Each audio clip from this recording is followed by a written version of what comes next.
How can a man be awarded the Medal of Honor for killing 50 soldiers in 90 minutes, only to be treated like a criminal by the same government for killing one suspected spy 17 years later?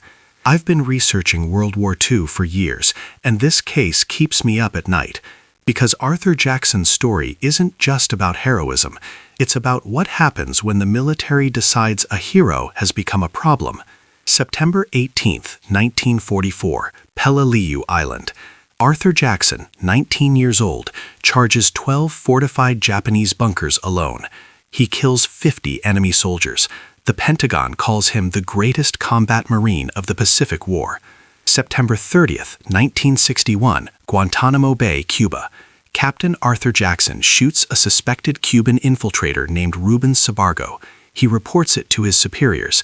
The Pentagon buries him. Same man, same orders to protect American lives. So why did the system celebrate him as a hero in 1944, but erase him from history in 1961? I've spent 3 weeks going through declassified documents, Medal of Honor citations, and Cold War intelligence reports. And what I found isn't just one man's tragedy, it's a pattern. A pattern of how governments use soldiers when they need them and discard them when they become inconvenient. This is the file they didn't want opened. Let's go back to where it all started, on the bloodiest coral island in the Pacific. Peleliu was supposed to be a 4-day operation. Major General William Rupertus stood on the deck of a transport ship and told his Marines they'd secure the island by the weekend and be drinking beer by Monday. He was wrong by 70 days. And here's what bothers me about military planning. They knew the intelligence was bad. Reconnaissance photos showed the Japanese had spent months fortifying the island, but Rupertus wanted his legacy. He wanted to prove the Marines could take any objective faster than the Army, so he sent 15,000 men into a meat grinder. By September 18th, the numbers were horrific. The 1st Marine Regiment had 70% casualties. Let me put that in perspective. If you landed with 100 men in your unit, 70 were dead, wounded, or missing. That's not a battle. That's systematic destruction. The Japanese had changed their entire defensive strategy. No more banzai charges. No more suicidal rushes into American machine gun fire. Colonel Kunio Nakagawa had built something far more lethal. A network of 12 reinforced concrete pillboxes connected by 500 yards of tunnels, 3-foot-thick walls, overlapping fields of fire. Each bunker protected the others. Attack one position, and 2 more would cut you down from the flanks. It was brilliant, it was terrifying, and it was working. The Marines tried everything. They threw grenades. The grenades bounced off concrete. They fired rifles. The bullets sparked and ricocheted. They called in tanks. The coral ridges were too steep. They requested artillery. Artillery would kill their own men pinned down in front of those bunkers. So the entire left flank just stopped, frozen, waiting for orders that never came, waiting for support that couldn't reach them, waiting to die. That's where Private First Class Arthur Jackson found himself on the morning of September 18th, 19 years old, 3 days on the island, 0 confirmed kills, and watching men die in front of him because nobody knew how to solve the pillbox problem. Then Jackson did something that still doesn't make tactical sense to me. He looked at 150 yards of open ground. No cover, no concealment, just jagged volcanic coral, baked white by the Pacific sun. He looked at 12 bunkers with 35 Japanese soldiers each, and he did the mathematics of his own death. A man running across open ground moves at about 15 yards per second under combat conditions. 150 yards meant 10 seconds of exposure. The Japanese Type 92 machine gun fires 450 rounds per minute. That's 75 bullets in 10 seconds from a single gun. Each bunker had at least 2 guns. The math said he had 0 chance of survival. And Jackson decided the math didn't matter. Jackson didn't ask for permission. He didn't coordinate with other units. He didn't wait for the perfect moment. He just loaded his Browning automatic rifle, stuffed his pockets with grenades, stood up, and ran. The BAR weighs 19 pounds fully loaded. He carried it at hip level and fired while sprinting, not aiming, just suppressing, forcing the Japanese gunners to duck for half a second, buying himself fractions of time. And here's what I need you to understand. This wasn't mindless courage. This was calculated aggression. Jackson had spent 3 days watching how those bunkers operated. He knew their blind spots. He knew their angles of fire. He knew that if he could reach the wall of the first pillbox, there was an 8-foot zone where their guns couldn't reach him. 10 seconds of hell. Bullets tearing up coral inches from his boots. The air filled with the sound of Japanese machine guns. His BAR bucking against his hip as he emptied the magazine. He reached the first bunker. Then he pulled a white phosphorus grenade from his pocket, pulled the pin, and shoved it through the firing slit. If you've never seen what white phosphorus does to human beings, consider yourself lucky. It burns at 5,000 degrees Fahrenheit. It ignites on contact with air. Water doesn't stop it. Smothering doesn't stop it. It burns through flesh, through bone, until there's nothing left to burn. Japanese soldiers stumbled out of that bunker screaming, their uniforms melting into their skin, ammunition belts cooking off around their waists. Jackson shot them as they emerged. Then he grabbed 40 pounds of plastic explosive, set a 30-second fuse, shoved it through the firing slit, and ran. The explosion lifted the entire pillbox off its foundation. Concrete, steel reinforcement bars, and body parts flee 60 feet into the air. 35 men dead in an instant. A normal man would have stopped there, would have collapsed behind cover, let the adrenaline drain out, waited for support.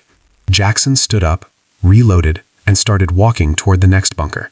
And this is where I start to wonder what was going through his head, because he had to know that the Japanese in the remaining 11 positions had heard that explosion. They knew he was coming. They'd be ready. But he kept moving. Bunker 2 sat 80 yards northwest, smaller, 5 defenders, 2 machine guns. Jackson approached from the eastern flank, where the coral ridges blocked their line of sight. He crawled the last 30 yards on his belly, dragging 19 pounds of steel and wood through volcanic rock. The Japanese heard him, started throwing grenades blindly over the wall. Japanese Type 97 grenades have a 4-second fuse. Jackson counted the explosions, waited for the pause, moved in the gap. He reached the bunker wall, climbed onto the roof, found the ventilation shaft, shoved his BAR into the opening, and emptied an entire magazine straight down. Think about that for a second. A concrete box, nowhere to run, and 30 caliber rounds ricocheting off every surface. Everyone inside died without ever seeing their killer. 2 bunkers down, 10 remaining. Bunkers 3 and 4 sat close together, covering each other's approaches. Standard Japanese defensive doctrine. You can't attack one without being shot by the other. So Jackson found the 8-foot corridor directly between them, where neither bunker could angle their guns, and he sprinted through at full speed. He killed everyone in both bunkers in less than 2 minutes. By the time he reached Bunker 5, he was out of phosphorus grenades, out of explosives, running on ammunition scavenged from dead Marines and a borrowed Garand rifle he'd found near Bunker 3. 4 pillboxes destroyed, 55 Japanese soldiers dead, 20 minutes of combat. And then the counterattack hit. Colonel Nakagawa had been monitoring radio reports from his command bunker. 1 American had destroyed 4 defensive positions in 20 minutes. His carefully constructed network was collapsing.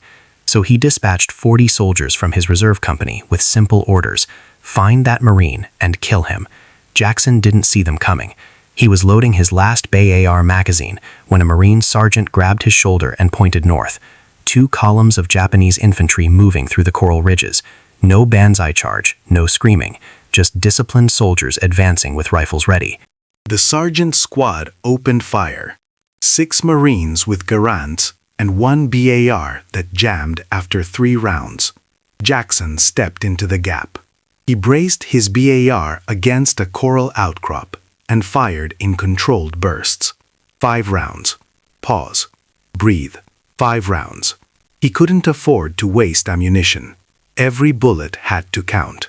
Japanese soldiers scattered. 10 fell. 15. But more kept advancing. They had numbers. They had fresh ammunition. And they had orders to retake that ground at any cost. Jackson's magazine went dry. He reloaded his last 20 rounds. The Marines were down to their final clips. The mathematics had turned against them again. And then something happened that Jackson didn't expect. 40 Marines from the 7th Regiment emerged from the ridgelines behind the Japanese counterattack. They'd pushed through the gaps Jackson had created in the defensive line. They'd circled behind the enemy, and they'd waited for the perfect moment. The Japanese found themselves in a crossfire. Marines in front, Marines behind. Nowhere to run. It was over in 3 minutes. 40 Japanese soldiers dead. The southern perimeter's last reserve was gone, and Jackson still had 6 bunkers to clear. Here's what I think about when I look at this moment. Jackson had done enough. He'd broken the defensive line. He'd enabled an entire platoon to advance. He'd killed more enemy soldiers in one morning than most Marines killed in their entire war. He could have stopped. Should have stopped. His leg was bleeding from a bullet graze. His hands were shaking from adrenaline and heat exhaustion. The temperature had climbed past 105 degrees. But when he looked south and saw those final 6 pillboxes still pouring fire into Marine positions, he loaded a fresh magazine and kept walking. Because Jackson had learned something in those 20 minutes of combat, something that would define the rest of his life. He learned that hesitation kills, that waiting for the perfect solution, the perfect support, the perfect moment, just means more men die, that sometimes the only way forward is to move, even when the mathematics say you shouldn't survive. The next 3 bunkers fell in 15 minutes. Jackson had help now. Marines who'd seen what he'd done and decided to follow him into hell. A corporal brought a satchel charge for Bunker 8. A private with a flamethrower took the lead on Bunker 9. Jackson provided covering fire, directing the assault like he'd been doing this his entire life instead of just the last hour. By the time they reached the final triangle formation, Jackson was barely standing. The bullet wound in his thigh had soaked his trousers with blood. His vision was blurring from dehydration and blood loss. But there were 3 more pillboxes, and Marines were still dying in front of them. The assault on the triangle took 4 minutes. Jackson used his last 2 grenades, his last magazine, and every bit of tactical knowledge he'd gained in the previous 60 minutes. When the final pillbox fell silent, he collapsed against a coral boulder and passed out. Navy corpsmen reached him within minutes. They cut away his blood-soaked dungarees and dressed the wound. The bullet had passed through muscle without hitting bone or major arteries. He'd live, he'd keep his leg, and in 3 days, he'd be back in combat. In 90 minutes, Private First Class Arthur Jackson had destroyed 12 Japanese pillboxes, killed 50 enemy soldiers, and fundamentally changed the tactical situation on an entire sector of the island. The official Medal of Honor citation called it conspicuous gallantry and intrepidity at the risk of his life, above and beyond the call of duty. But I've read that citation a dozen times, and here's what it doesn't say. It doesn't say what those 90 minutes cost Jackson. It doesn't say what happens to a 19-year-old kid who spends an hour and a half killing people at close range. It doesn't say what memories he carried for the next 73 years. And it definitely doesn't say what the government would do to him 17 years later in Cuba. September 30th, 1961. Guantanamo Bay Naval Base, Cuba. 17 years had passed since Peleliu. Arthur Jackson was no longer a 19-year-old private. He was Captain Arthur Jackson, United States Army Reserves, serving as a security officer at America's most sensitive military installation in hostile territory. The world had changed. The war had changed. Jackson had changed. But the Cold War wasn't fought with charges across open ground. It was fought with whispers, intelligence, and paranoia. Soviet influence had turned Cuba into enemy territory overnight. Every Cuban worker on the base was a potential spy. Every conversation was monitored. Every movement was suspicious. Ruben Sabargo had worked at Guantanamo for 3 years. Maintenance worker. Quiet. Unremarkable. But intelligence reports suggested he was passing information to Cuban military intelligence, troop movements, security procedures, names. On September 30th, Jackson confronted Sabargo about classified documents found in his possession. The confrontation escalated. Sabargo attacked. Jackson drew his sidearm and fired. One shot. Center mass. Sabargo died within minutes. Jackson immediately reported the shooting to his superiors. He gave a statement. He requested a full investigation.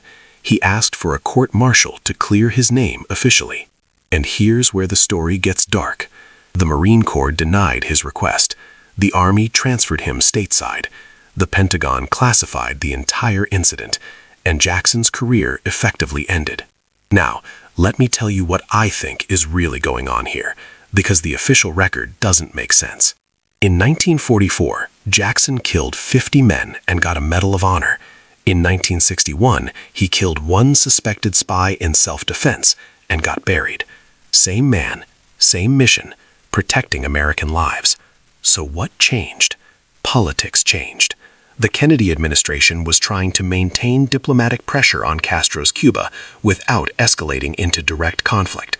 A dead Cuban national, even a suspected spy, was a potential international incident. Evidence of violence against Cuban workers could be used as propaganda. So the Pentagon made a calculation. They decided Arthur Jackson's heroism in 1944 didn't outweigh the diplomatic inconvenience he caused in 1961. They decided his service, his sacrifice, his Medal of Honor, none of it mattered as much as avoiding embarrassment. They archived him, buried the paperwork, made him disappear. And I find that absolutely infuriating.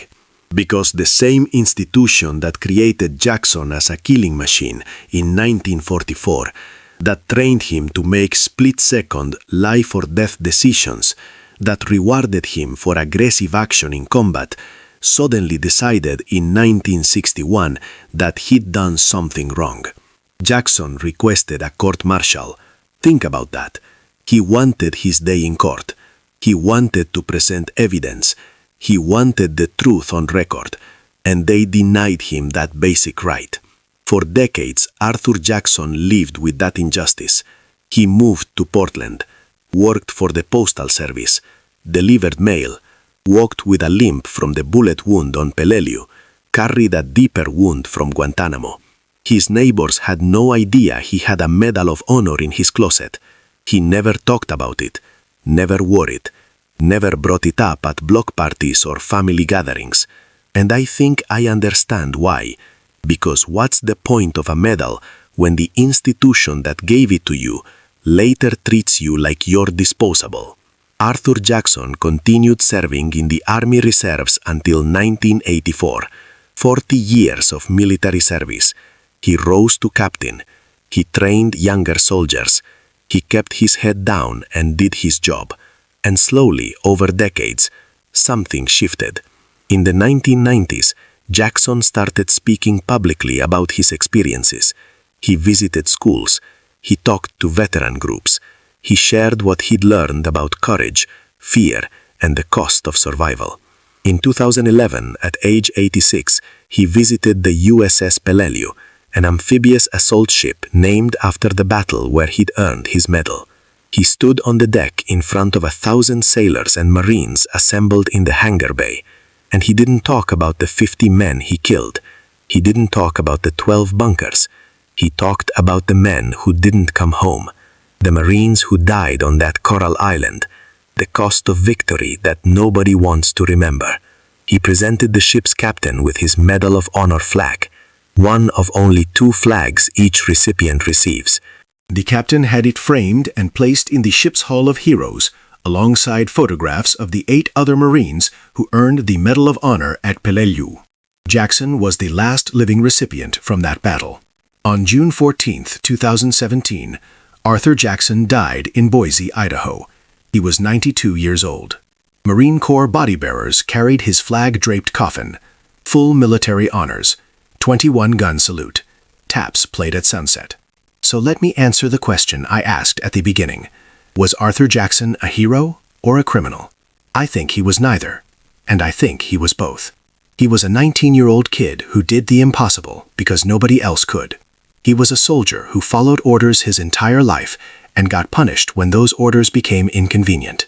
He was a man who understood that sometimes survival means moving forward even when the math says you should die. 50 Japanese soldiers tried to stop him on September 18, 1944. Every single one died. Jackson lived another 73 years, delivered mail, raised a family, walked with a limp, carried his Medal of Honor in a closet, and his memories in silence. And somewhere in the Pentagon archives, there's a classified file about Guantanamo Bay, September 1961, that nobody wants to open. But we just did. If this story changed how you think about heroism, about how governments treat their soldiers, about what we owe the men and women who fight our wars, then share this video. Because Arthur Jackson's story isn't just history, it's a warning about what happens when institutions decide that truth is less important than convenience. Subscribe if you want more stories they don't teach you in school. Stories about the men who changed history and then got erased from it. Rest in peace, Captain Jackson. The file is finally open, and we're not closing it again.